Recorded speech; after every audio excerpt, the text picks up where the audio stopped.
Hello, and welcome to Unexplained Possibilities Podcast. I'm your host, Melvin the Crimson Taurus, and unfortunately, both Rose and Nima can't be with us tonight.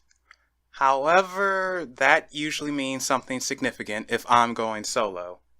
And if you followed along with Unexplained Possibilities, you'd know I have guests on tonight. Yes, that is correct. I have a nice panel of guests here with differing backgrounds, differing opinions, and hopefully we don't get into a free-for-all. So, introducing first is a person some of you may already be familiar with if you watch live sci-fi on YouTube. Empath, clairvoyant, and channeler, Bonnie Woodruff. Hi, how is everyone? So how are you doing tonight, Bonnie? I am good. I'm good. Just got back from Colorado doing some work and been good. Been very interesting. I love that, doing work, you know. Right. Helping with some rituals, things like that. So, yeah. Introducing next and returning for his second time from EctoVision Paranormal, EVP for short, which I still think is quite clever, paranormal investigator Eric McGill. Hi, everyone. Thanks for having me again, Melvin. Appreciate it. Thank you for coming on. It's super late over there. So I'll live. Yeah, so thank you. Oh, you're welcome. Our next guest, he's also up extremely late, and I appreciate him for coming on. It's such an hour in his time zone. You can find him on the YouTube channel From the Light of the Darkness, Spiritually Awakened Luciferian JD Temple. Hey, how are you, Melvin? Thank you for having me on. Thank you for coming on. And how do you pronounce it? Is it Luciferian? Luciferian? Yeah, Luciferian. Luciferian. Yeah. Okay. See, yeah. Me and words, they don't go on. They don't, we just... It's fine both ways. Okay.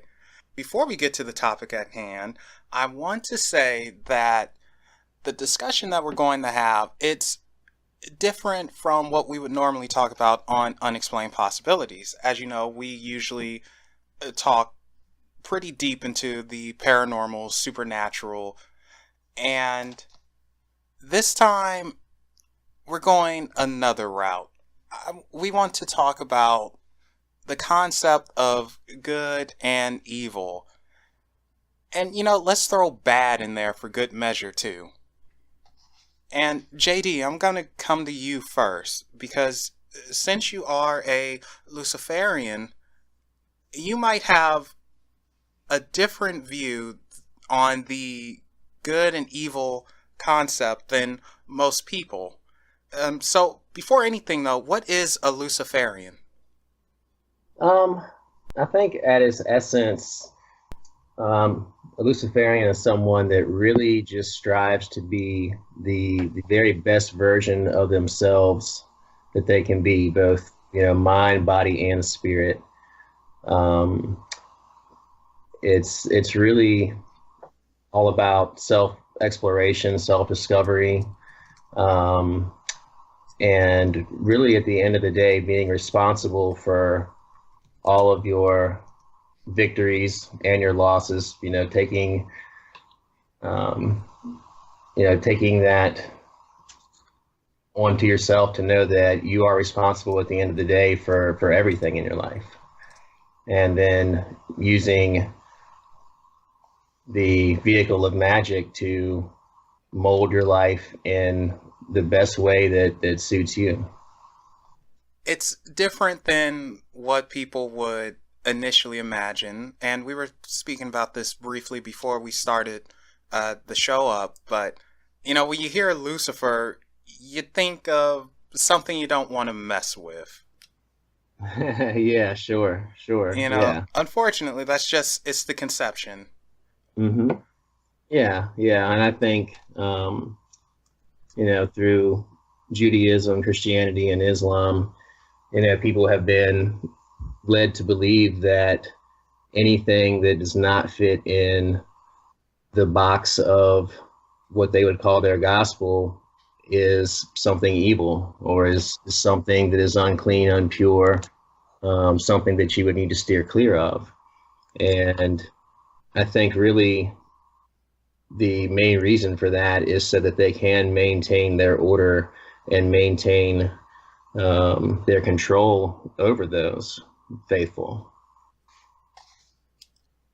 Okay, now going into this, the concept of good and evil. Some people would say Lucifer is the ultimate evil, and he's the one who put it in man's heart to just not be good.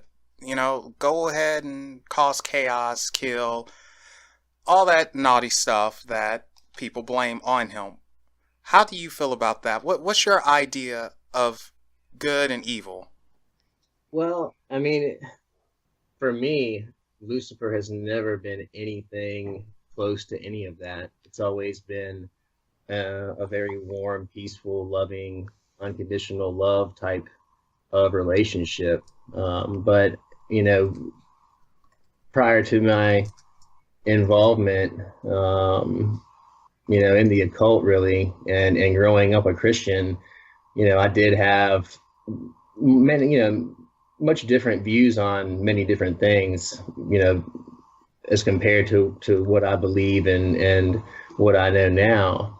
But I think that my view on good and evil, you know, from just a humanity aspect, I really think that if you want to call it my religious affiliation, really wouldn't even really play into it. And I think that I would believe what I believe, regardless of what side I was on, either right-hand path or left-hand path. But I think that when you get into the aspect of good and evil, and that I think Winter Lake really says it best and puts it into the best terms, that I think that man is inherently evil, and that it is in our DNA to survive at all costs, to conquer and to divide.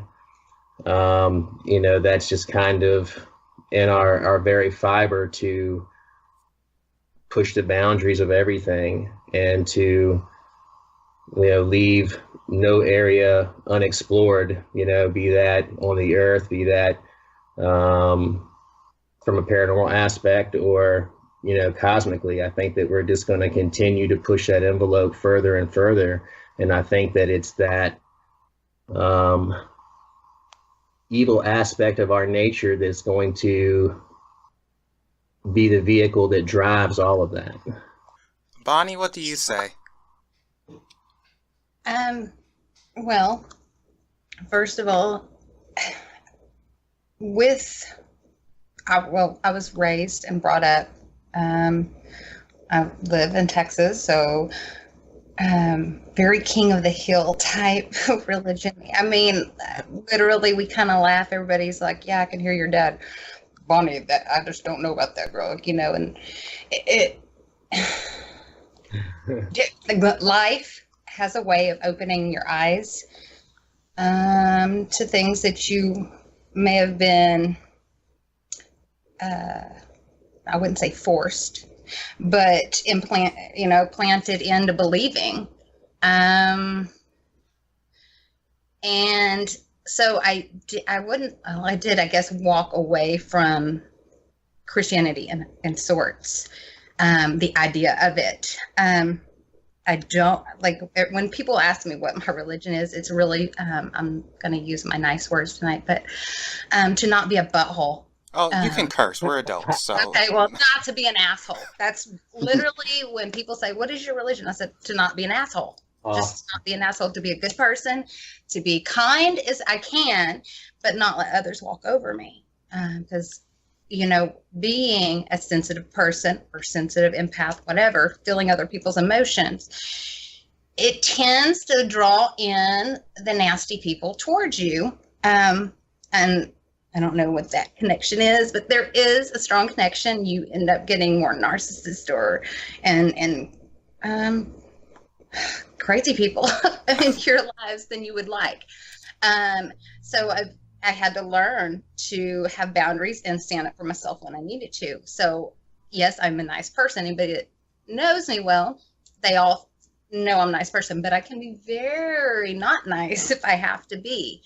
I mean, and in a way, which would probably scare most people that I've been raised to know, I guess I would. I mean, I have many friends from different religions. I have a lot that do follow LeVay, that do follow Buddhism. And I found, honestly, there is so much likenesses in every different one, because our own main goal is to, to better yourself, to be a better person. So when you're talking about good versus evil, it can be a slippery slope. Number one, I do believe that yes, there is DNA that does connect us, but it is your environment as well. I feel that if you're raised in a chaotic home, that it's going to make you more self-preserved, more your animal instincts will come out more. Kill or be killed if you must. Kind of that situation. I mean, just kind of started off, but it is a slippery slope when because yes, there are many chemical imbalances that are handed down that makes a person not tick right. I work actually at a mental health institution for criminally, and we have different. I mean, people that you would think you're only reading about in, on a crime channel. We have some very frightening people that, honestly, if you looked at them, you would never know. But, I work out there, so you kind of find out. And you're like, there's no way that person did that. And yeah, so it's kind of a little bit of both. It is chemical or DNA, and it is a lot to me environment. Like for myself, I tease, but I don't know if we were to go through a zombie apocalypse or something crazy like that, don't think I wouldn't kick babies in the way to protect my babies and myself if I had to. I know that sounds terrible. Oh, it doesn't sound terrible. I'm not gonna lie. It's just there's no use in doing it. But yeah, I throw babies in front of me and my kids to protect them, just because it's for you've got to survive. Damn right. All right, Eric, what about you? Well, I liked everybody's answer. That was pretty good. But if I had to speak for myself regarding what I thought about good and evil, I would have to say that I would lean towards more of saying that it's subjective, meaning that I would say it depends on who you are and what your personal beliefs are, because depending upon the situation, everybody's going to have a varying opinion of what is definably evil and what is actually good. So it's going to be a very rare case where I believe that evil would be, for example, objective, where everybody would agree upon it and there's no varying in opinions, if that makes sense. It does. I just feel that some people are going to say that, I don't want to be controversial and say something that's a hot button topic and get everybody all upset, but let's just think of something like, let's say abortion. Now, some people are going to say, well, that's evil. That's going to be your Judeo-Christian stance on that. However, outside of that box, people are going to say it's not evil. It's not evil. It's something that girl had to do. She was raped or whatever. And so that's just an example of how I feel it could be more subjective as it is. Well, it sounds like it's up to the person. It's the person's perception. That's what I'm saying. Yeah, it would be up to that person to decide personally what is evil to them. As men, we define that, and women, we define what is evil. One of the examples I like using is there is a tribe somewhere in the jungle, and a volcano is about to erupt and wipe everyone out. To appease the volcano god, they find a virgin, they sacrifice her, they throw her in there. Does that make them bad or evil? Or is that self-preservation? I mean, they don't know the science behind the volcano erupting and all that stuff. They don't know throwing a person in there is not going to stop it. If it's going to erupt, it's going to erupt. But, right. It's self-preservation. So going to what you said, JD, and you, Bonnie, in regards to, the zombie attack and throwing the babies, from my from my point of view, I don't consider that evil or bad. I consider it self-preservation, which every living being has. I mean, even trees have it. So I don't know if I could consider those evil. But then, what is evil and what is bad, which some would say is a lesser stint of evil? Like what's tagging a building? Would that be? That's bad, but no one's going to get hurt. Yeah, it's going to cost a few bucks to clean up the graffiti, but so what is the difference between bad and evil, and when does something become evil? Who would like to take this one? Well, again, my stance would be that it's subjective. You could have, in the example you say, where somebody drives by and they egg someone's house or whatever, that's bad. It's a prank. Nobody gets hurt. But would you call it evil? I personally wouldn't. I'm with you on that. But when you get into more harsh crimes, murder, rape, things like that, my mind tends to go towards evil. And that's my personal thoughts towards the matter. And, the same could be said of good being subjective. Some people think it's good to just not do anything, while other people might say that that's evil. I mean, that's practically in the Bible. I think at one point in the Bible, Jesus said he'd rather you be hot or cold than lukewarm, because he'll spit you out of his mouth. JD probably knows more about that than I do, but that's just one example right there of, once again, being subjective. Okay. JD, how do you feel about it? I think that everything that you're saying, Eric, is spot on. It really is, because with it being good versus evil being really an entirely subjective thing, I think LaVey put it in terms of good are things that you do like, and evil are the things that you do not like. So it really kind of all does kind of come down to the person and their morals and their beliefs and their opinions. Me personally, I find things like, rape and murder, horrendous.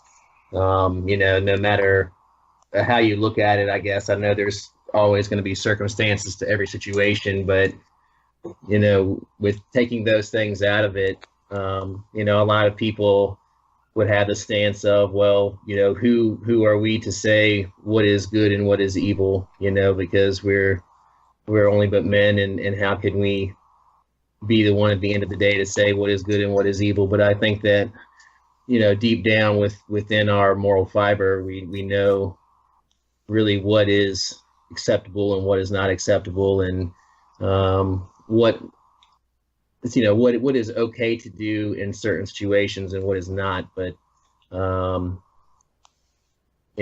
do think that there are definitely evil people out there, and there are definitely very good people out there. A lot of the good people, though, I think get their goodness a little bit confused in that a lot of the things that they do that are just for the sake of being altruistic is really, at the end of the day, a very selfish thing on their part, because they're not really doing it with a fullness of heart. The good things that they do are really, at the end of the day, for very selfish reasons.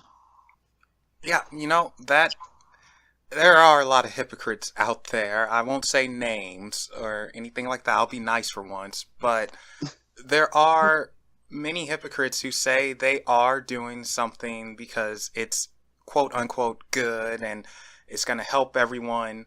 When really, I've always felt that if you're going to do something, do it out the kindness of your heart. Have no real reasons behind it. You just do it, And for some reason, people, they just enjoy, well, I won't say enjoy, but they just do things just to look good and brag. Bonnie, would you agree with that? Yeah, I do. I think, well, kind of like what you were saying, go in more detail on what JD was saying on how you can look at something in different ways. Well, I'm going to use the same example. Well, I'll use murders, and it's going to be weird because I looked into different murderers, and it's intriguing because it's like, okay, what is this? Is this a mind thing? What makes them tick? Jeffrey Dahmer, and I'm going to sound crazy, but I felt bad for him. He had to literally get himself into a drunken stupor to kill these people when it came time. He wanted to be loved. He wanted a partner. Of course, the way he went about it was completely wrong. But, so he was trying to make a human zombie that would stay and not leave him. So it was mental illness. He came from a good family, very smart parents. Both were scientists, I believe, and raised well in a good neighborhood, good home. And was he bad? What he did was bad, but was he evil? I feel like he was sick. He wasn't evil. He was sick. Now, when you're talking about the Night Stalker or something like that, these people love to torture. They love to hurt people, and they love to have that power over another human because, it was like I'm going to take your life situation. That I feel is evil. It's two same type things, two murders. But the way they went about it and the reasons were totally different. One did it for power, the other person, it was something with their head that there was something wired, right? Whereas Dahmer's parents wrong for, missing the signs because he was intrigued with bones and stuff because his dad, was a scientist, had these bones around. And you always want to pick up the animal bones. Were they wrong? No, they were parents. You try to see the best in your child always. It's sad because like a lot of it, people get it. So they want to automatically think, oh, that person did this, that makes them a bad person. I think if you're wanting to put your 2 cents in and you're wanting to you have to really look at the situation a little more in depth and just going and making a rash decision on like, okay, well, this person did wrong. Well, maybe there's a more detailed story behind why they did what they did. And of course, like Eric was saying, why did this woman, have an abortion? Well, she could have been raped. Maybe she knew that there was no way that she could carry it and then hand it off to another parent, as the adoption. You grow a child under your heart for 9-10 months, for a very long time. There is going to be an attachment there. It would happen. And everybody has their own reasons behind why they do what they do. And I mean, I think it's more wrong to judge other people than to sit there and do some of the things that we think are, or that society views as bad. I wouldn't say that we think, because like I try to remain very open-minded. Well, I mean, I deal with lots of different people and I help them and stuff, and everybody comes from different backgrounds. Some people have such sad things that they've gone through that's put them in the path that they are in, and so it's, yeah. You mentioned Jeffrey Dahmer and the Night Stalker Richard Ramirez. Oh boy. Ooh, yeah. Texas boy, what can I say? Yeah, that's right. He's from your neck of the woods. But he didn't do it here. He didn't do it well. Well, he probably did. Whatever. So, I do know that Richard Ramirez, when he was younger, he actually had 2 pretty nasty head injuries when he was a kid. I know it. That's the injury. Yeah, I'm not trying to make excuses for him, but no, a lot of them have the head injuries. Yeah, a lot. Gacy, I think, had it. A dresser fell on him, and it slashed his head open, and he fell off a swing set, and he was knocked unconscious, and he suffered from epilepsy after that. So perhaps those may have played a slight role in him becoming the Night Stalker, maybe. Well, Kemper had a head injury. I think Gacy did too. Maybe there isn't more. I mean, that there is connection there. That it does. Maybe it jars a part of the brain that people haven't completely figured out why, or can it be reversed after that? It's true. Yeah. Yes, I have a little bit of sympathy for some killers. I think it's because you're trying to look at the reasoning behind their actions and not just automatically condemn them for their actions. It's like, well, okay, we got to get behind the why is this happening and what led up to it, and then perhaps in the future we can change it. Right. And now, it's not like I don't look at the actions. I feel horrible for the families that are, believe me, I feel horrible for the families that go through, the ones that are caught, that their children or their brothers or their lover is found, as one of the victims of these people. But they're both sides. There's 2 sides to every story, they say. So, I mean, yeah, it's very, like I said, it's a really strange. It's a strange, but it's an amazing topic because it's kind of a back and forth. Yeah, it could go either way. JD, you said that you believe that evil is inherited. It could be in the DNA, right? Yeah. I think that more so than anything else, in our DNA, the need to survive kind of trumps everything else, and that survival instinct has to kind of come from one of evil. Now, I don't know. You see, this is where we're different. I see that the instinct to survive is just human nature. I can't say that's evil. I mean, do we consider a lion taking out an antelope so it could have something to eat evil? I mean, or is it just trying to survive? Are your actions for survival, can they really be considered evil? And I guess when I say that, well, I guess what I mean is almost from like an energetic standpoint, that you have to have that killer instinct, so to speak.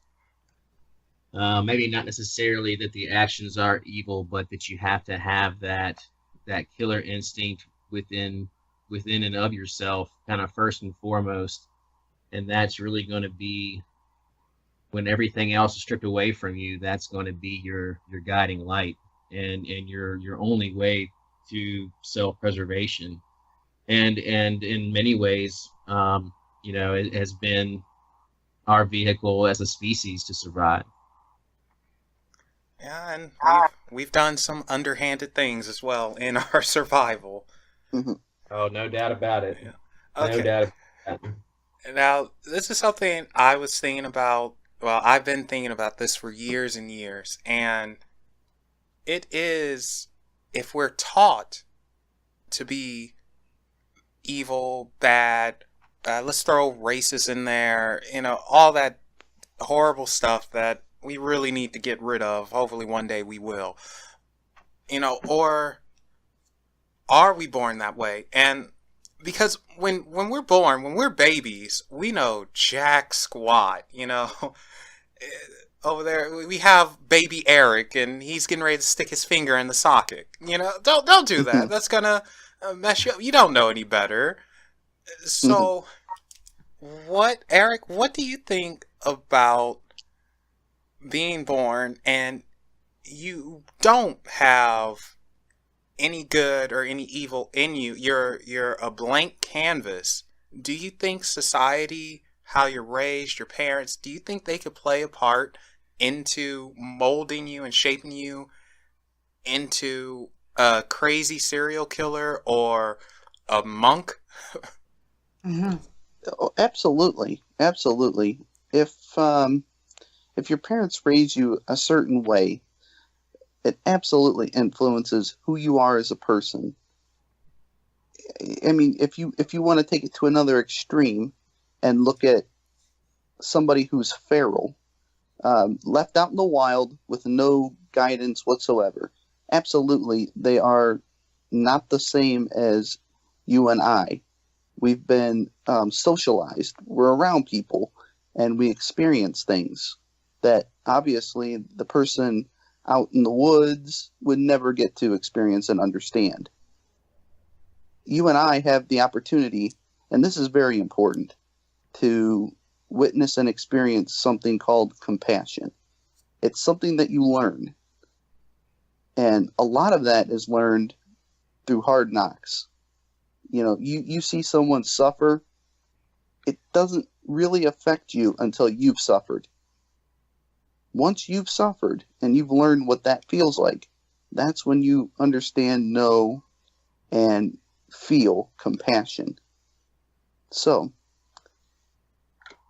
does it help to be raised around a loving family that gives you attention, that teaches you things, that gives you these experiences that you need to prepare you for your everyday life? Yes, absolutely. I'm going to take this in a different direction. Bonnie, I know you have children, right? Yes. Okay. Don't worry, you don't have to mention their names or anything like that. But as a parent, what would you do if your child became a killer?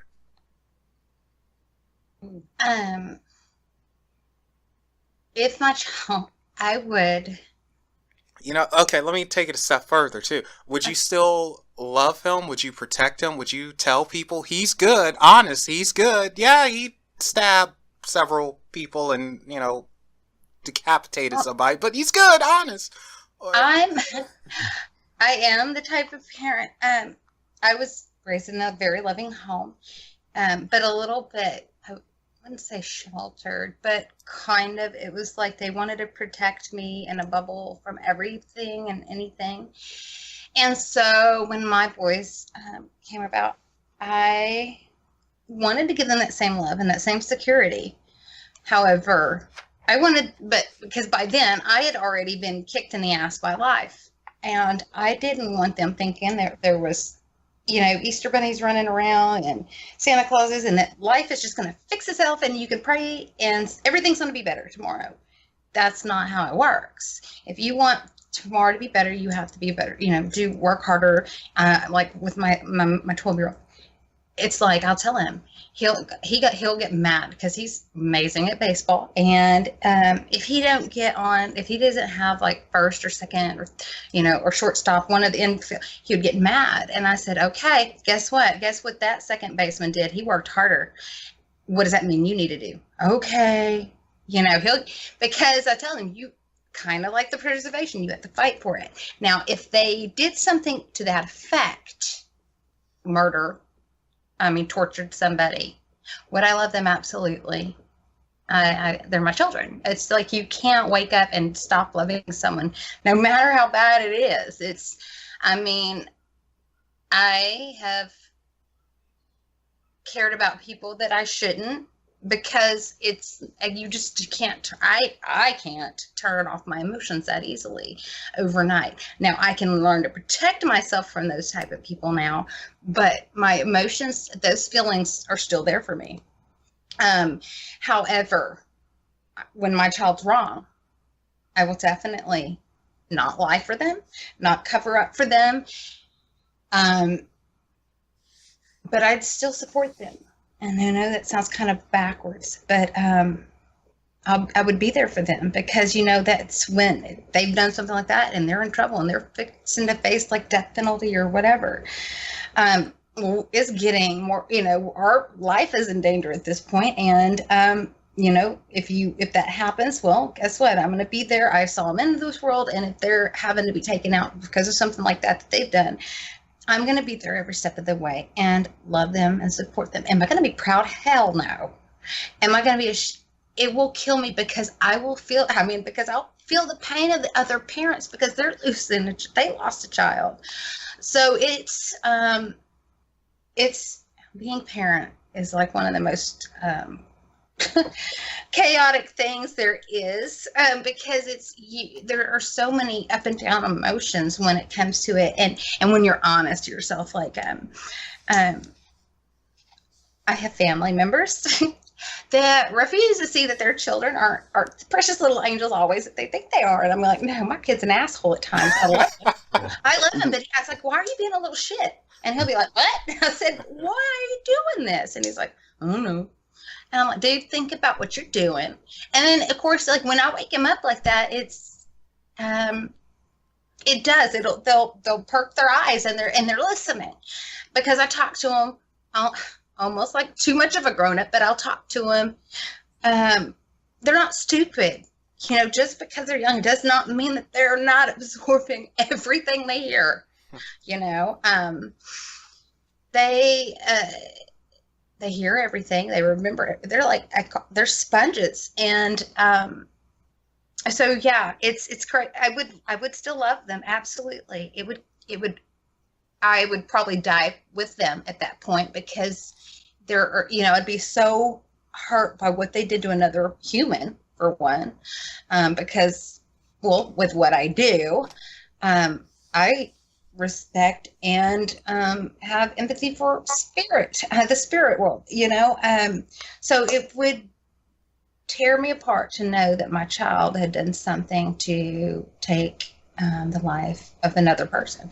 So yeah, it'd be horrible, but I'd still love them and be there for them as much as I could. But I'd feel for the other people too. I would probably be the one that would be falling apart the most, because I would be feeling it from everybody. There would not be a comfort zone at all. Bonnie, I think you got a little emotional there. Yeah, it does. It breaks. I hate it. I hate thinking that, because it is probably, you don't know what your children are capable of. You can raise them up and hope, and you just hope, cross your fingers, that they might, I start laughing. I'm I'm probably what my parents are like, oh my God, what we done. And because they truly are good people. They're wonderful people, and I love them to death. But, but I'm definitely not what they would have liked me to be. JD, excuse me, hold up. Bonnie, you mentioned love, and JD, a lot of people say love is the ultimate good. It's very cliched at this point, but, you gotta love a person, this and that is ultimate good, whatever. How do you feel about love? Do you think that's the ultimate good, or is it an instinct? I think I guess it would be both. To me, love is the ultimate, and I do believe that love does conquer everything. But without having a suitable environment to be raised in, I really don't know what kind of product you would come out with necessarily.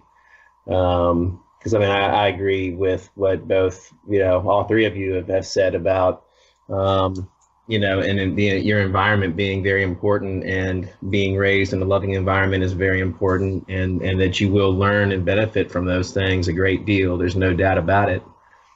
But I do think that, while love is something that is within all of us, I think that it's, in very many cases, very much a learned emotion when it gets to the greater extents of love, and how you show that to people, and how you're able to receive it.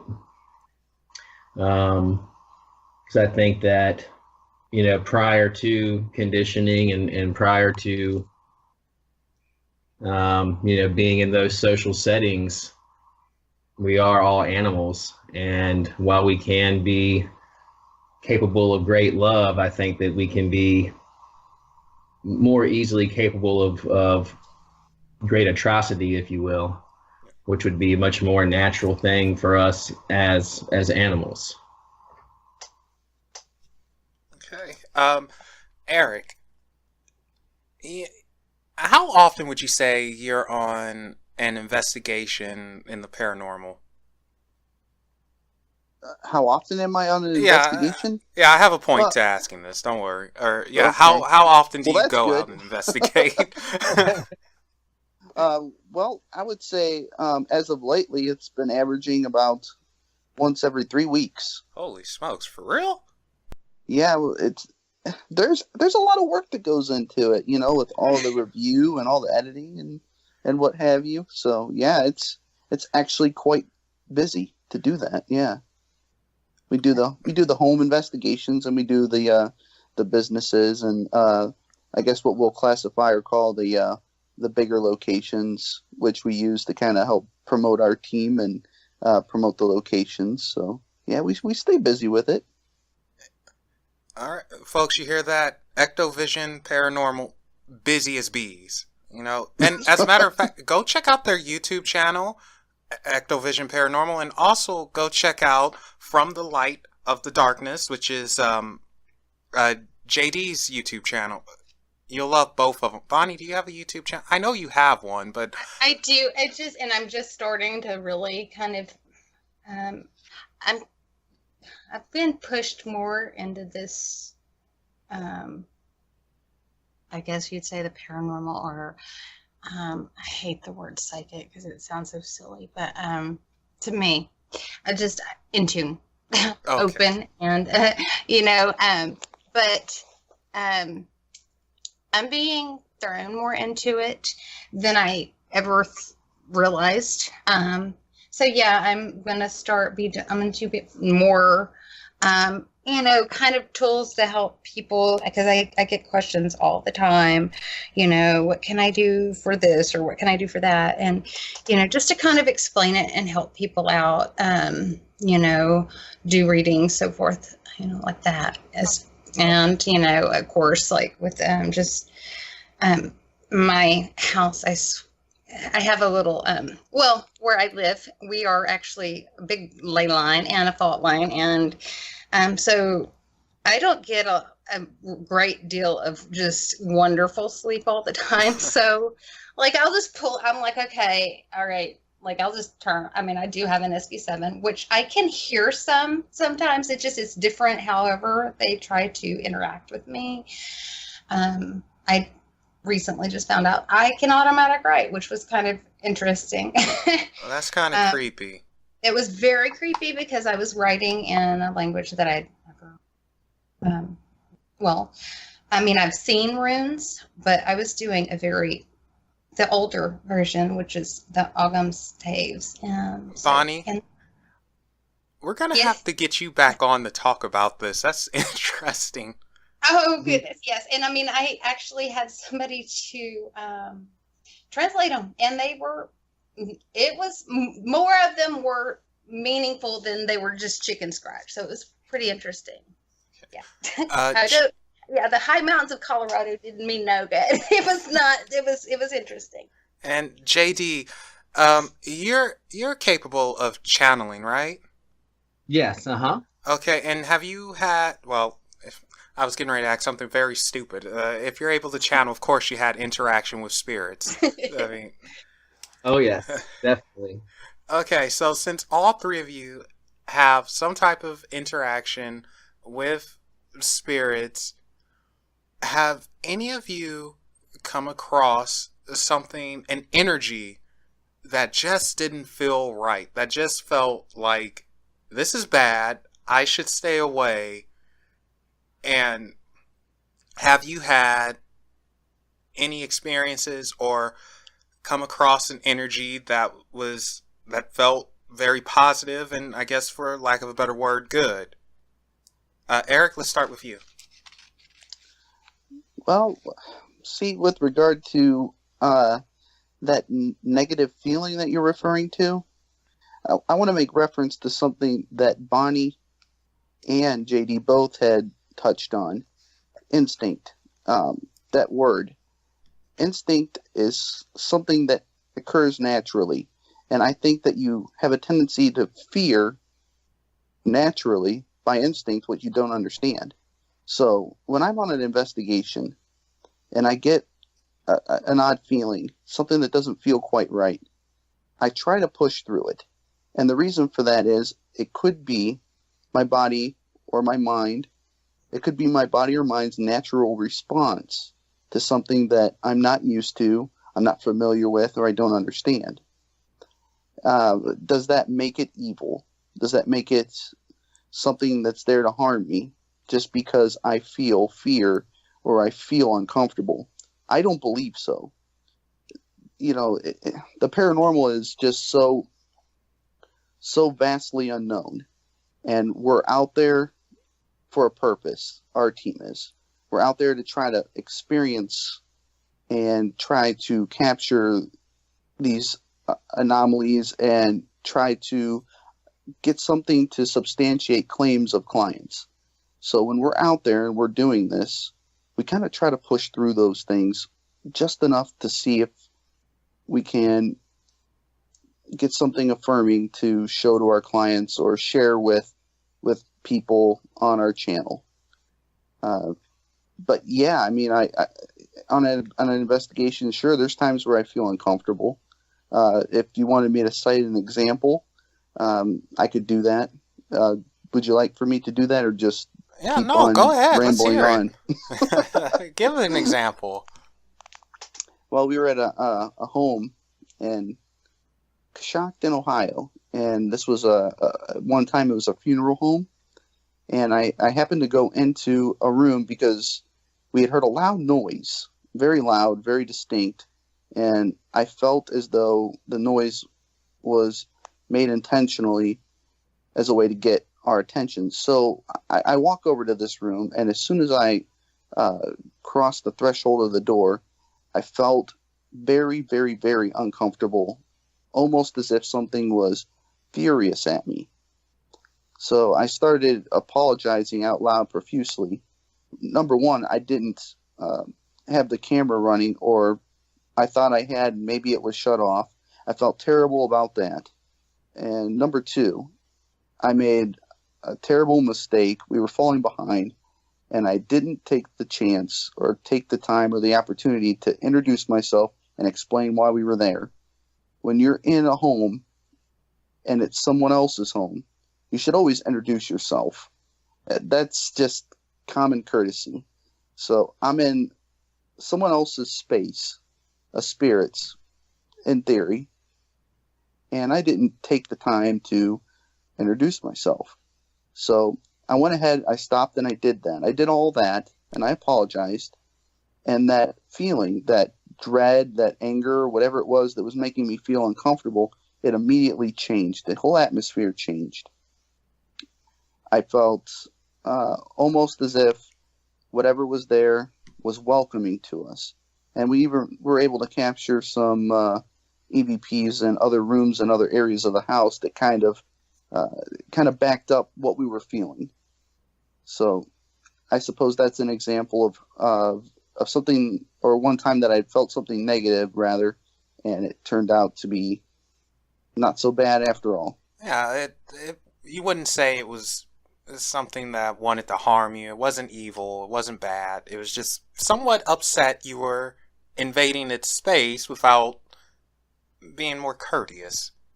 Yeah, exactly right. And with the paranormal, I think it becomes even more difficult to determine what is good and what would be evil, because we don't understand enough to really do that. To really differentiate between what would be good and what is evil. It's so vastly unknown. I always kind of try to preach that. If there's one gospel that I do preach, it's that I have no clue. We're looking into it. It's one of those things that we're just trying to figure out, and we do all the research that we can, and we try to present our findings to raise awareness. So, okay. JD, have you ever channeled something? I know you channeled, because I've watched your videos. I know you channeled very good energy. You had great positive messages. But have you ever channeled something not so nice, or come in contact with something not so nice? Yeah, sure. I've definitely come into contact with things that at first really seemed to be not so nice, and to actually go as far as to instill, kind of a fight or flight instinct within myself, to where it was almost unbearable to stay in the room. But I would say 90% of everything that I've ever experienced has been, very loving and very inviting. And I think that Eric really hit the nail on the head with what he said, and I was actually getting some like intuitive hits and a lot of tingles, and my PC muscle was kind of going crazy, which is kind of a signal for me of spirit communication, that everything that he was saying was right on, especially in that particular situation he's talking about. I don't know the ins and outs of the case that you're referring to with the funeral home, but I was getting some kind of like an older 50s like English gentleman that was kind of like cheering you on as you were talking about that. But cool. I don't know if that kind of goes with any of your findings, but I was getting it like really, really heavily. It's funny that you say that. The voice that we captured that happened after all that took place. I hate to sound cliche and just like I'm trying to impress you, but it really did sound like it sounded demonic. Oh, really? I'm sorry, but it did. It actually did. But what it was saying was hi. It said it on two separate cameras on two separate floors at two different portions of the night. It said hi to us. And the way it sounded, it almost had sort of an evil sound to it. Mm-hmm. But it was so awesome to hear it. We just smiled. It was like, that's all it took to fix the whole situation, was just act like a decent human being to this presence. And that was it. Right. But, the way it sounded, maybe I'll send you a link, JD, and you can listen to it. You'll be impressed. Oh, absolutely. I've got a lot of cool things I can send you as well. Awesome. Yeah. Look at that, guys. We made a connection on the air. Yeah. Okay, so Bonnie, what about you? Have you come across anything that was nice and not so nice? Of course, yeah, both actually. You know nice. What? I am so stupid because I was watching. Yeah, I was watching. Yeah. I was watching you on Live Sci-Fi, the Zozo House thing, and yes, that was not something that was brought, or I don't want to say conjured, but yeah, it is. But it was something that was, I feel like, asked to be there or brought with. Yeah, you don't have to talk about that thing. That was just weird. And it's like now. Well, there was an old man I kept seeing that was at that home, and I started like he kind of reminded me of Ed Gein. Kept seeing him on the porch. I'm like, what? Would he? I couldn't get anything from him. I just kept getting the glimpses of. It was like an old photograph. Now there is something with the land there that's nasty. Old, in Indian. There's so much Indian, and that can go either way depending on how you respect the land. That's what I always tell everybody when you're dealing, especially with anything that's been in big time Indian territory. Just respect the land. Thank them for the land. I said, I don't, it will. I promise you. Most of the time it will help, and I tell you, but it's for real. Give them a little, give them an offering of bourbon. Bourbon is yes, and tobacco and sage. And it's like, thank you for letting me live on your land. I appreciate it. I'll take care of your land. And a lot of times you'll have so much, I'd say decreased, nasty, weird, odd activity. Now that's on Indian type land, but when I went, you saw the Zozo, and that one was. I remember telling Nicole, and I don't know if I said it out loud or whisper, because what people do not realize is it was whatever was there was working very hard to frighten me and whoever else was there. And I remember I told Nicole, I said, remember, the dark, I was trying to tell her not to be afraid without just you cannot show this thing any fear. It is nasty, and it's going to sink in. It is going to find its little way in and realize what your weaknesses are. And I said, the darkness can't hide in the light. Kind of just protect yourself is what I was trying to say. But and it is hard for, especially with somebody that has not been dealt with it from day one, of remembering, little bitty remembering different instances. But when it did on that episode, if we remember back, and at the end of that one, the last session it was that I was on the board, it spelled out Jake or Jacob, I can't remember, but oh yeah, I remember that. That's my son, my oldest two boys' dad.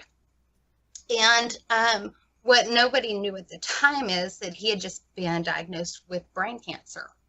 He's passed away since, but I knew immediately it was trying. And then when it said David right afterwards, that's my ex-husband that he used to physically abuse me and mentally, but and I'd gotten out of that relationship. I had to work very hard to, I was always I was a tomboy, and nobody ever scared me. Nobody talked down to me, even though I'm 5'2" of nothing, but nobody talked down to me because I was like, my parents, like I said, they did raise me with certain things, and I was not afraid to stand my ground. But abuse is a weird thing. I didn't even realize I was being abused until it was already too late.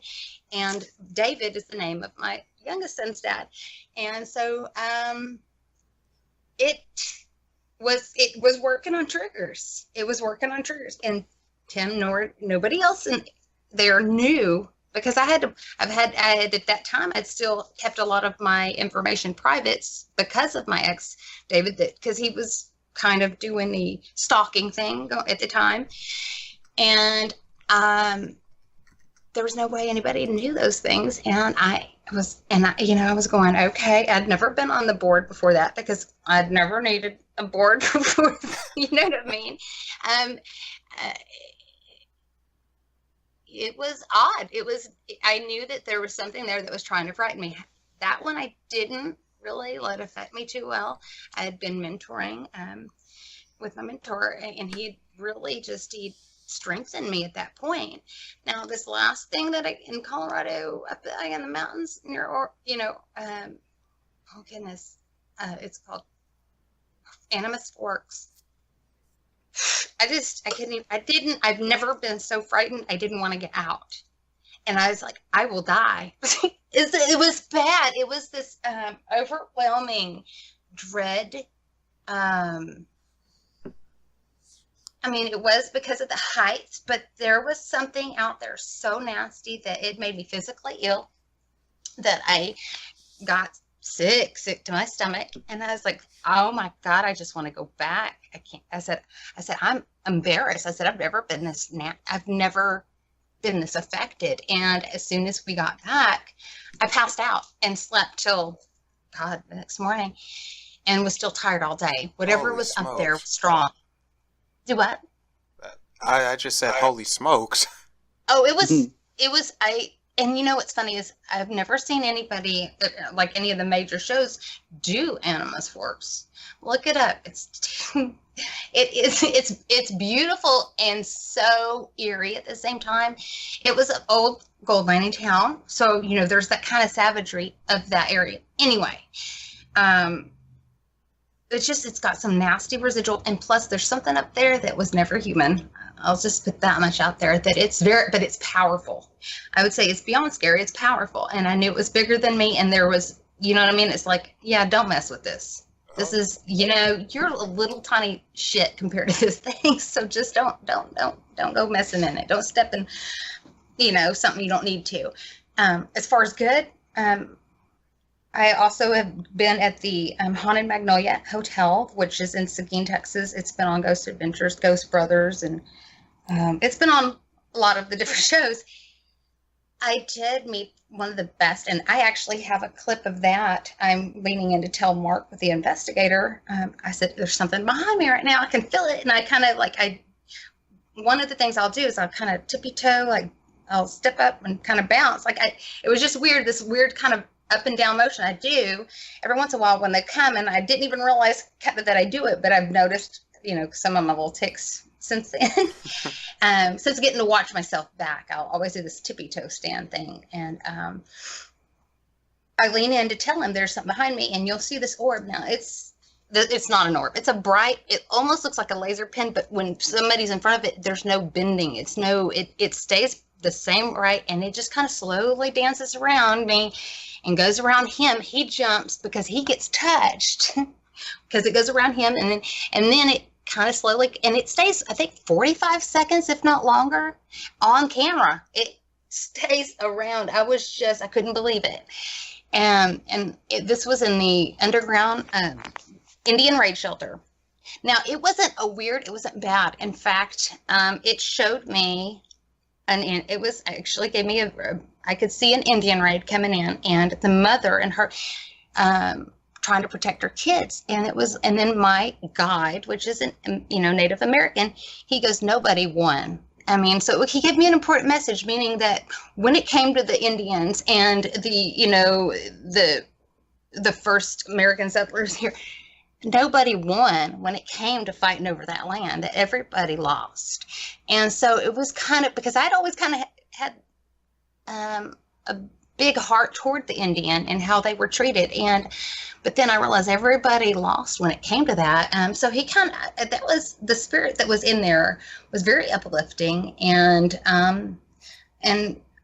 what's funny is when Eric was talking about how he didn't introduce himself, and I did that when I was in the Indian raid shelter, and I got whatever it was to say my name on the SB7. I was like, hi, my name's Bonnie. How are you? Can you say my name? And he goes, Bonnie. I'm like, whoa, here you go. Here's your SB7 back. I don't want whatever. Yeah. JD, out of curiosity, were you picking up anything? What's that? From Bonnie when she was going over some of her experiences? Yeah, definitely.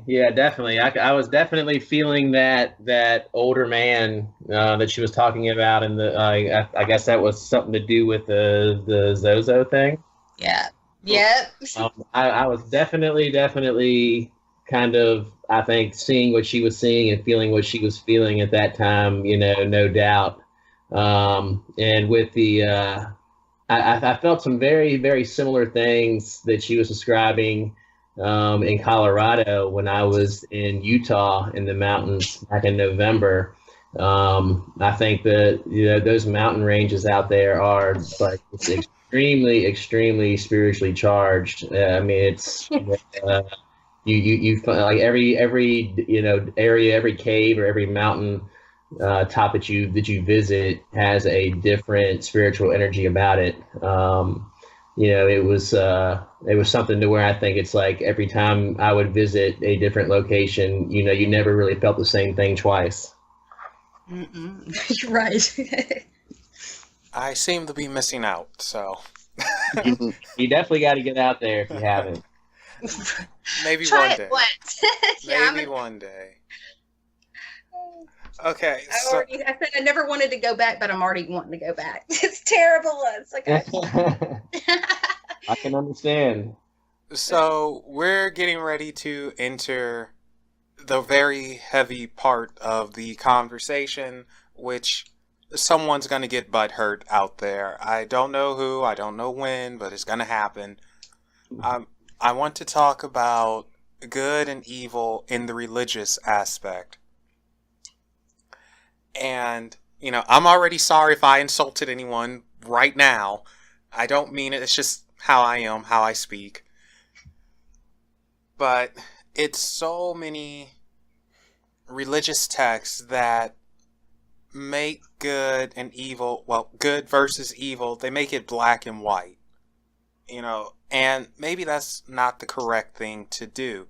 And JD, I want to start off with you first on this because with the ideals of Luciferianism, it's slightly different. Like what we were talking about early on when I asked you what it was exactly and how people, they get the wrong idea with Lucifer. Unfortunately, there are some very religious people, not necessarily of Christian background, but perhaps just of any Abrahamic belief. And they would say, you're a devil worshiper and condemn you to burn for eternity. Unfortunately, ignorance, that's what it is. But how do you see the good versus evil from a religious standpoint? God cast out the devil because he was evil and he rebelled. I really, I guess in so many ways have a hard time even grasping that all of that's even a true concept, that Lucifer was God's best, most beautiful angel, and that he cast him out of heaven and cast him down to earth, and that he's a fallen angel and all of these things. I really don't even know that I even really believe that, just because of the way that he has shown himself to me. It's I guess if I could, I would have to use Judeo-Christian religious terminology to describe it, would be somewhat of what I would think of as an angel, as they would describe an angel to look and be and act and feel. I think that with everything, true wisdom comes through knowledge and experience in your life. And I think that all of those people that would say these things are people that have really never, ever had a true spiritual experience in their life, and they wouldn't know it if it came up and slapped them in the face. They only know what has been spoon-fed to them since their birth. And so many of them are just unwilling to at least take a peek at what else is out there, and that the things that they have been indoctrinated with are really not the only truth, not the only possibility, that there are other things out there that are real, that are just as real, maybe even more real than the things that they believe and subscribe to. But in looking at it from the things that they have been told and over and over again throughout their lives, I guess I don't blame them for feeling the way that they do, because that's really all that they know. But at the same time, they really never gave anything else a chance to show them or prove to them that that wasn't the case. You know, I'm kind of one of those people that I'll try just about anything once. And I'm just really, really glad that I've given myself the opportunity to be open to other possibilities and to not see everything from one point of view, that there are two sides to every coin, and that two sides to every story, and that, you know, you really need to kind of take a look from both sides of it, from the perspective of both of them, to really get an accurate depiction of what's real and what's not real, and what's true and what's false. I can't disagree. I can't disagree with that at all. And Sean, he's agreeing as well. Shout out to Sean Gilmore. Eric, what do you say? Oh, first of all, Melvin, I hate you. This is an interesting topic, though. It's, you know, when you're talking about religion and good and evil, I don't want to go back to the cliche of subjective, because once you're inside of a religious point of view, kind of looking out, it almost kind of becomes objective, because you base your beliefs on this ideology of your religion, right? So the point of contention with Christianity versus Satanism is that, or Luciferian beliefs, is that the Christians look at Satan or Lucifer as the ultimate bad guy here. He was a I want to say he was a cherub, and he was cast out of heaven for trying to overthrow God's throne, brought down to earth. And since this time, the Bible and Christianity teaches us that he's wreaking havoc all over the earth. And Christians absolutely hate this figure called Satan. And JD, correct me if I'm speaking out of turn here, because it's not really my area of expertise. Yeah, you're doing excellent. Oh, thank you. But the thing is, when we're talking about good and evil in religion, and I want to toss this out here, and JD, correct me if I'm wrong, there's never been a war fought in the name of Satan. I don't believe. No, is that never.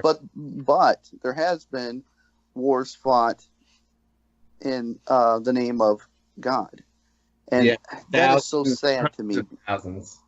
Sorry, what was that? I'd say probably hundreds of thousands. Yeah, and that is so sad to me, because there are so many Christians that are wonderful, beautiful human beings. And I oftentimes look at the people who are Luciferians, such as JD here, and they are wonderful human beings, because they do everything good that they do. They're doing, and correct me if I'm wrong here, they do it in their own name with no hope or thought of reward. Is that correct? Absolutely. See, that's the difference between Satanism and Christianity. Christians, they're doing good things, wonderful things. Some of them are doing things you wouldn't believe. It's just wonderful things, but they're getting rewarded for this. With someone like JD, when they're doing something good out in the world, their reward is here on earth. Whereas the Christian's reward is, to come. Yeah, right on with that. Yeah, that's my understanding of it from what I've read of, and I've read some of different parts of the Satanic Bible, but not enough to probably quote it or even fully understand it as you do and you live your life by. But here we have, again, a point of contention the Christians may have a misconception of what Satanism is, because I think that, if I'm not mistaken here again, Satan is an ideological, kind of like a figurehead who they look to as a symbol, and I'm not even sure what that exactly means, other than he's there and he does kind of guide you in some ways to do certain things, but you're not getting rewarded other than what you get here in life. It's kind of one of those cliches. You get out of it what you put into it. Absolutely, and that, you know, that mainly that figurehead is really a deific mask, a representation of you yourself, of your mind, body, and spirit, and of the things that you are capable of in this physical body with a spirit. You know, and that, you know, we're looking for you know, that ultimate and spiritual ascension while we are in this physical body, and we're not looking towards only towards our lives spiritually, you know, once we leave this body. You know, it's, you know, for me, it's kind of a double dipping situation, you know, where I'm going to receive blessing and benefit, you know, both physically and spiritually here and now. And I'm going to take all of that with me when I do move on from this body, you know, in spirit. So, it's not that I'm ever seeking reward, but the rewards that I gain will be here and now, and they will be something that I will take with me as well. That's about what I thought. And I want to pick on Bonnie for a second. Some religious beliefs believe that psychics, which is a word you hate, I'm sorry, clairvoyant, maybe evidential medium. I'm not sure, but just open to everything. That would be a person with familiar spirits, and some religious beliefs, such as Christianity, they would think that's a bad thing. When I was 12, my aunt tried to exorcise the demons out of me because I was seeing things that they couldn't understand or grasp, because, you know, their Bible, and I guess I try to be understanding to Christians as well, but their Bible protects them and makes them feel safe and comfortable, and everybody wants that, and security is important. So what she did was probably a little overkill, but because it was like, I saw a lady in my house, my sister saw it too. Why didn't she get an exercise too? Just bullshit. You know, I said all that to say this. It was just basically, here again, it's subjective. Yes. Religion does influence people's minds and their hearts and their emotions, but what religion are you? That's going to kind of depend on, that right there is going to dictate your feelings with regard to good and evil. That's how that's going to work. Right. Agnostic, if anything, I guess. I do know there's more out there. There is something powerful. There's negative stuff too. As far as the Bible goes, the one that I was Methodist, you know, just like King of the Hill, which has a lot of,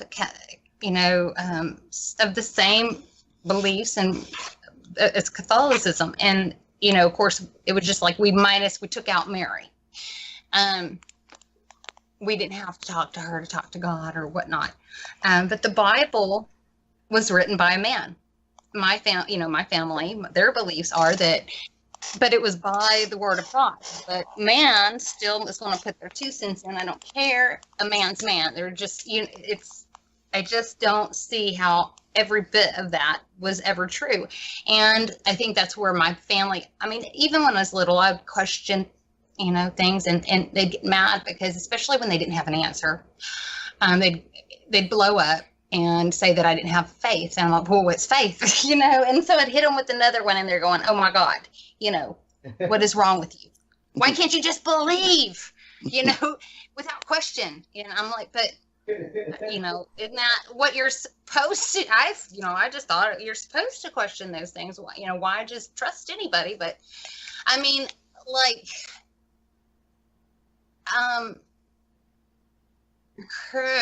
Christians, I love and have a lot of friends that are Christian, but then where I live, they're some of the most judgmental, hateful, and I do say hateful, cruel, mean, ugly spirited people I've ever met. Boom.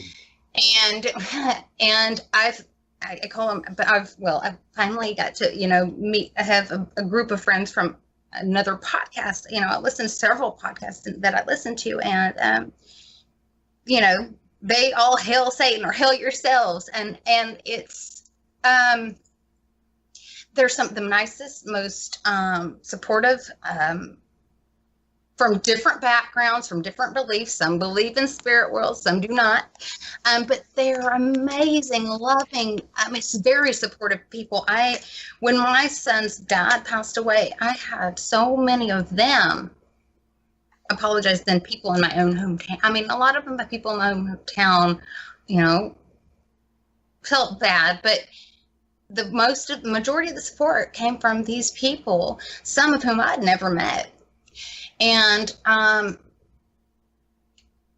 it was, that was warming because, when I was the abuse, in my last marriage was done by a person that would use Bible quotes while doing it. And I remember one day I was like, because it's a bad word. I was like, F your God, and I said, he's a bastard if he supports this, because this is not anything I will ever stand by. I'm done. And, because I had been still trying to cling to because I wanted to be at that point. I still was wanting to be what my parents, my family had raised. Like you said, subjective. I had been subjected to it my whole life. And all I wanted was them to sit there and say, okay, I love you. And I love you because I wanted them to say, I love you because you're you and whatever you do is okay. Like I will for my children. I'm not going to be happy if they murder someone still, but I will love them. I'm not going to look down on my children if they, make up their own religion. As long as it's being a good person and not an asshole, I will support that. And that's why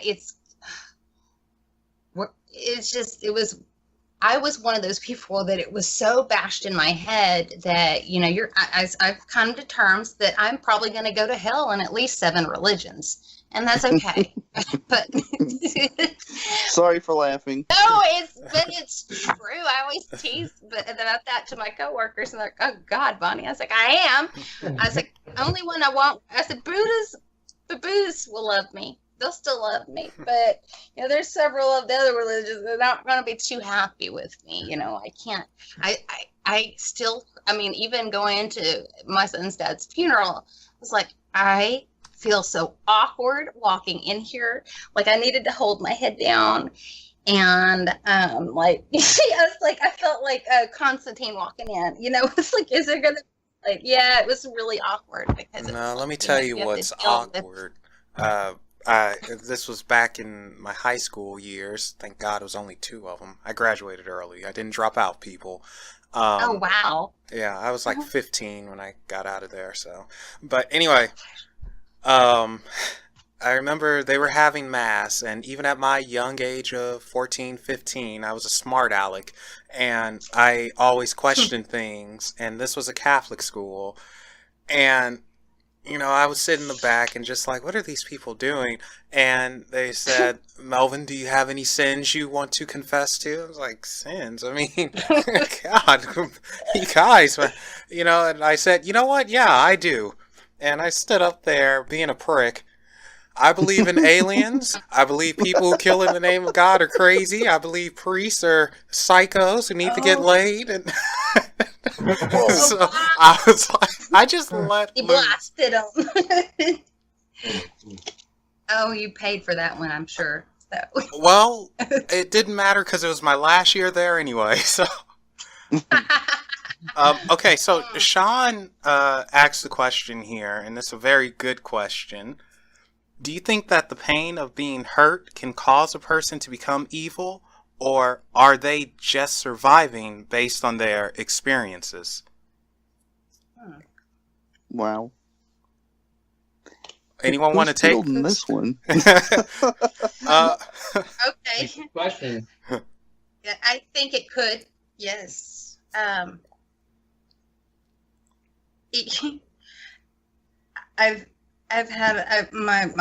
been told I need to write a book, and I was like, yeah, but nobody. But I've had a lot of nasty things happen. I've had a lot of good things happen, but I have never wanted to physically harm anybody in my life. Up until I had been raped, and that person, it was like the one thing. It was like, okay, what? I know I couldn't kill them because, people had figured it out because I am not shy. I do what I do. And I'm like, I'd do it right there in public. But I was like, well, I could do some sort of nasty spell work and I had a friend go, and I do know this necromancer. I was like, oh God, no. Let's no, let's not go that far. I said, oh my gosh. But there's got to be something I can do because, everybody's like, oh, let go of the anger and let go. I'm like, really? That's easy for you to tell me to do. Believe me, you think I haven't tried that, but yeah,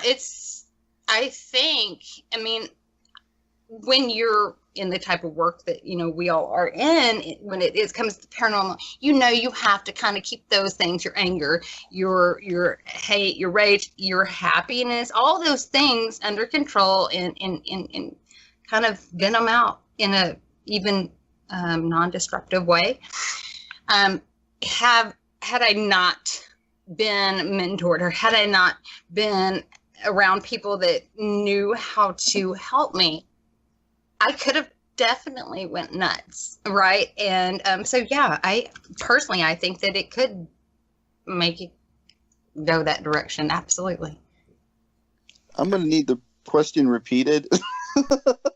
It is, do you think that the pain of being hurt can cause a person to become evil, or are they just surviving based on their experiences?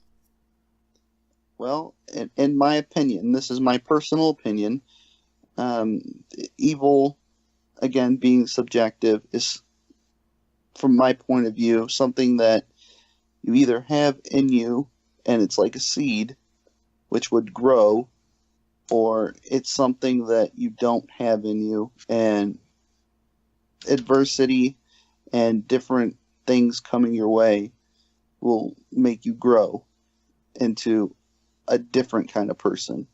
Not evil, but different. That's kind of my take on it. You can take a bad situation and you can make it good. Or you can let a bad situation destroy you as a person, kind of ruin you. And I just think it depends on the individual and how they handle it. Yeah, I can see it from both sides there, but I think that Eric really kind of the way that he speaks is so much Luciferian ideology there. It's crazy. I'm scared. Yeah, man, I'm telling you, because it's all about your life experience, and either you do allow these things to totally ruin you and to turn you into something that you're currently not, or you take a bad situation and you make it good and you rise above it. But, you know, I know that there's certain things in life that can happen to an individual that can be so much easier said than done. To be able to rise above a lot of these things, or, you know, to be able to take those lemons and make lemonade can be just so much easier said than done, and probably, you know, downright impossible when it comes to it, when, you know, anger, hate, and vengeance is so much easier and might I say probably so much more natural to our makeup as a human being than it would be to find the gumption within yourself to rise above some of these things and to do things in a different manner than to just lash out and take some of that primal instinct and, you know, give whoever it is a dose of their own medicine. But, you know, I do think at the end of the day, the best thing to do would be to try to take a bad situation and turn it into something good, and to rise above it, and to not allow yourself to fall victim to that evil instinct and that hatred if you can help it. I agree. I do agree with that very much. I mean, it's like, that was the one thing. It was like, if I absolutely let this tear me apart. Now, I know, like I said, there are people, though, it could hurt them so terribly that they, you know, like you said, don't know if they could get through it. But for me, it was like helping others helped me, or standing up for people that are too afraid to voice themselves. Those things. So, I mean, I was able to, I guess, change it in a way that, of course, it didn't make it go away. It didn't make that hurt or that anger or, you know, wanting that person to have to pay. It didn't push it away, but it did help, I guess, me get through the roughest patch of it. I mean, you know, when it comes to something like that, for me, there's days that'll come back and it's like, really? You know, why is this coming up again? But then I just realize usually there's something that's fixing to happen that I'm going to learn more or grow more. And so I just try to take it, you know, that moment at a time. And instead of, you know, falling back into kind of like caveman mode, I do try to evolve into just a better person. You know, it's all you can do. Or personally, for me, that's all I can do. First is, could you be considered a hero or a villain if you do the wrong things, but for the right reasons? For example, you guys remember that whole Pizzagate thing? Oh, vaguely. This guy thought it was hostages at a pizza parlor somewhere, and he busts in there and he starts shooting, trying to save the people. Again, this was from misinformation. He probably should have left it to the cops and let them do their thing and not just bust in and shooting up the joint, because he shot innocent people that had no idea what was going on.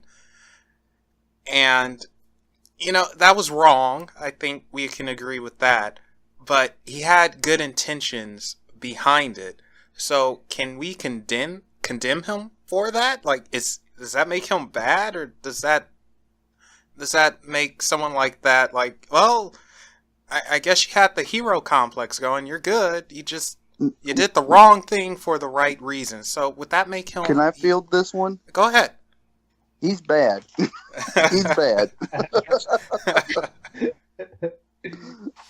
Even though he had... was wrong, he was bad. That's end of story. Even though he had good intentions behind it. What was his good intentions? It was to save the hostages that he thought were in the pizza parlor. I don't think he's that stupid. I hope not. You know, you will be surprised. I guess. So does one action make a person evil, or does it take multiple actions? I'll actually start this one off. I believe one action can make someone evil, because all it takes is one thing. For me, I'm an animal lover. I love animals. And,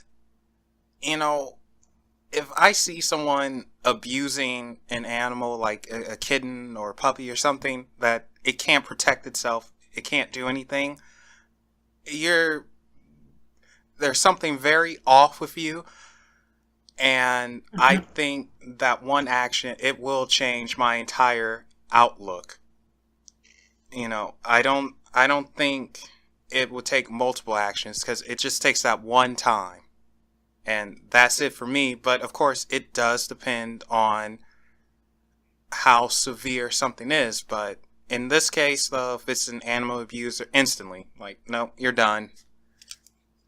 There's really not much excuse for anything like that, is there? Yeah, no, not for me. Animal abuse or elderly, or messing with the elderly. Yeah, those are, for me, two no-nos. If a person's made it, to the elder golden years, just leave them alone. Let them, don't. Yeah. But, like when you do hear the stories of the elder, or children, that's, another no. I don't know. I guess the middle, I don't care as much. It's not that really, but that sounded bad. But it's like when you're dealing with little bitty kids, and then you're dealing with the really elderly that are just feeble. Basically, kind of a mirror image. Just one's close. They're both at that gateway, babies, and yeah, those are animals. Don't mess with that stuff. I think what nasty. It is, they're unable to defend themselves, and I don't know. It's just like it's an instinct that takes it. Like, you son of a, pick on someone your own size type of thing. Mm-hmm. Right. Yeah, I agree. Yep, I agree. Oh, well, that is true. I'm sorry. I was reading something in the chat, and person was saying Michael Vick did something awful, which, everyone knows he was fighting dogs. And I think in Michael Vick's case, he was doing things out of ignorance and out of, from where he's from, his culture, more so than anything. I don't think it was because he had bad intentions. Even he just wasn't aware of his actions. He was ignorant to them. That's how I feel. I can't look at him the same way, but that's just how I feel. What if we're all sinners? Okay? Like, we've all done something terribly wrong in a past life, and our punishment is actually this planet. This blueberry with whipped cream planet, and our physical vessels, which house the soul, if you believe in souls, hypothetically speaking, we'll say you do, are our cells, and we can't move on until we serve our time. And when we do pass, depending on if we actually learned a lesson or not, and this kind of plays into reincarnation, will determine if we go elsewhere to maybe a higher plane of existence, or if we're going to come back and, oh, really, Sean, and get trapped back in our prison again until we learned our lesson. So, would that make us evil? Like, did we do something evil in the past to be trapped here? Or is it that we're ultimately good, and that's why we're actually here? And if we were evil, we would be floating around like some spirits wanting to become physical again, to enjoy all our little, physical vices, such as ice cream or milkshakes, hamburgers, or if you're a vegetarian, veggie burgers. But I don't know how they can eat that junk. So what if? Who would like to tackle that first? Well, it's kind of a hard question to answer. It's all a lot of theory based thrown at us here. I would say repeat the question to buy myself some more time, but I've already pulled that one on you. Yeah, that's really tough, Melvin. I would say probably my fail-safe is I don't know, but it does. If we're talking from a religious point of view, good and evil. Man, I just don't know. Yeah, don't worry. You can plead the fifth. This is one of those things where it's not really meant to have an answer. It's more or less meant to make you think, and it's like, huh? Because Well, I mean, like if you're a Christian, it teaches you when in the New Testament or the New Law that you are born a sinner, right? You're born a sinner. You are not deserving of the kingdom of God until you ask forgiveness, you become saved, and you are born again. Jesus was the ultimate sacrifice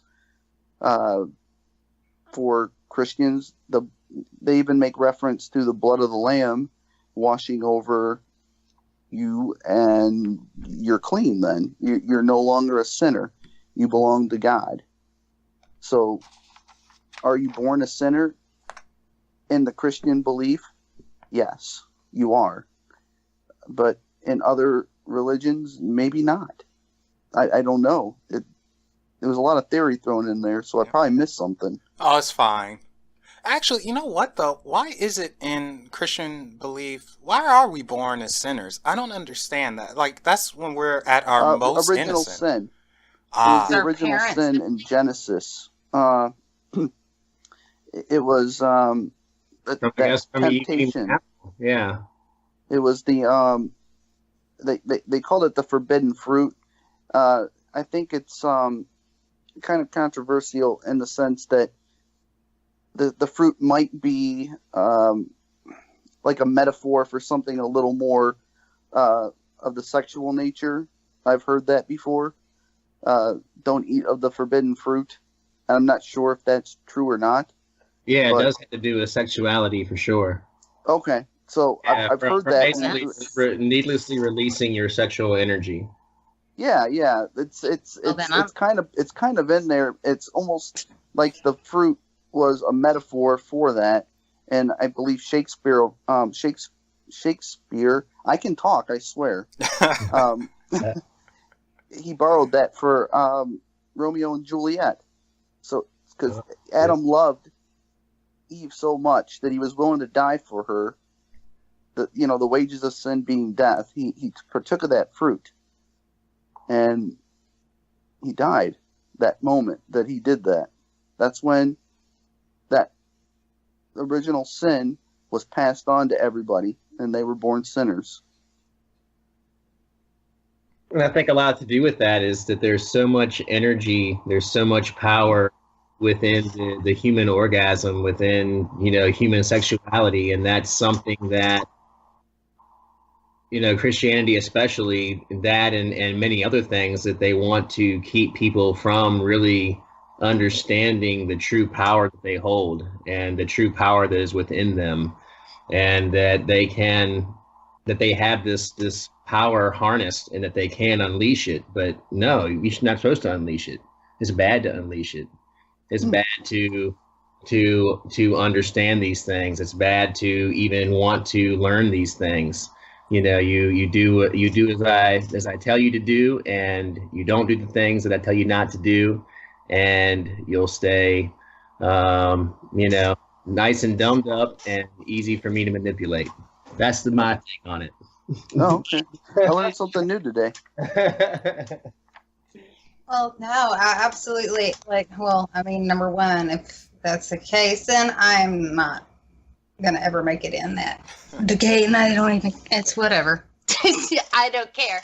But I don't know why, but it almost like when you were explaining, of course, in tarot, there's not like a God card, really. I mean, there's, the High Priestess, you have all that, but the Devil card, it's like all the fun shit is what I think. I mean, and that's like when me and my friend that also reads, we were like, it's kind of like, she said, everybody's always scared of that. And really, it's about learning to balance your pleasures, but not to not have them, to enjoy, to enjoy sex. I mean, you have the two people, the man and the woman, binded up at the foot of the devil. And then, and it's just, it tells you to basically enjoy yourself, but with a good measure. So anybody out there that gets the devil card, don't freak out. It's not, Yeah. I mean, there are some nasty things that can come with it, but that's with any of the deck itself, really. But yeah, I mean, All things in moderation. Absolutely. To allow anything to consume you. Right, and finding that balance is, it can be a hard thing. I mean, but I think that maybe it's a little bit of both. Like, maybe we have to keep, if reincarnation is, something that is real, maybe we have to keep improving ourselves until we get it to a certain point. It's like, okay, now you're ready. You can go ahead and go on next step now. And whether Earth is a hell, or I think it's whatever you make it. You can just give up, be a crybaby, be an asshat, and just throw your feet and give up, kick and scream. Or you can get up and do what you got to do and try to enjoy it the best you can and make what you can of it. That's kind of how I see it. But yeah, definitely with the whole the forbidden fruit, I love that, because I had never really thought of it that way, but that is so on point. Any last words, JD? Not that I can really think of at the moment. I mean, it's been a real pleasure to be here with all of you, and to meet all of you guys. It's been really, really great. All right. Bonnie, any last words? Yeah, people, don't be an asshole. Just be nice, be good people, and it's been awesome meeting you guys and doing the show with you. Eric, any last words? Yeah, same here. JD and Bonnie and Melvin, it was a pleasure being here. But I gotta plug my team. Yeah. They do a phenomenal job with everything that they put into our videos that we make. We have a great group of people working together. Everything from research to production to actual investigating work and review of evidence. I gotta say, I'm very proud of them and the work that they do. But if you guys want to check it out, it's www.youtube.com/c/EctoVision Paranormal, all one word. And you guys listening right now, thanks for listening. And if you want, please check us out on all of our social sites. I know Melvin will be very kind, and he'll link all of our social stuff down below in the comments. Eric, you kind of stole my closing there. Oh, man. Isn't this my show? I mean, if you want to close us out, go ahead. Yeah, subscribe to this channel too, I guess. I guess.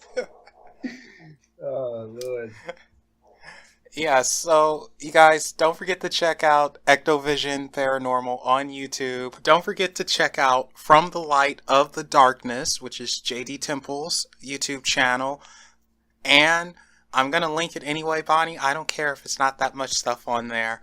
Don't forget to check out Bonnie's YouTube channel, which all the links will be in the description, along with other social media little things, the Twitters and the Facebooks or whatever. Also, don't forget to check out Unexplained Possibilities on Facebook and Twitter. Subscribe to us on YouTube. And with that said, I hope everyone has a good night, and thank you so much for tuning in. Appreciate you all, and a huge thank you to our guest tonight, especially since you're all up so very late. All right, and remember, guys, there are things that go bump in the night. We didn't discuss them this time, but hey, there's always next week. Bye, everybody.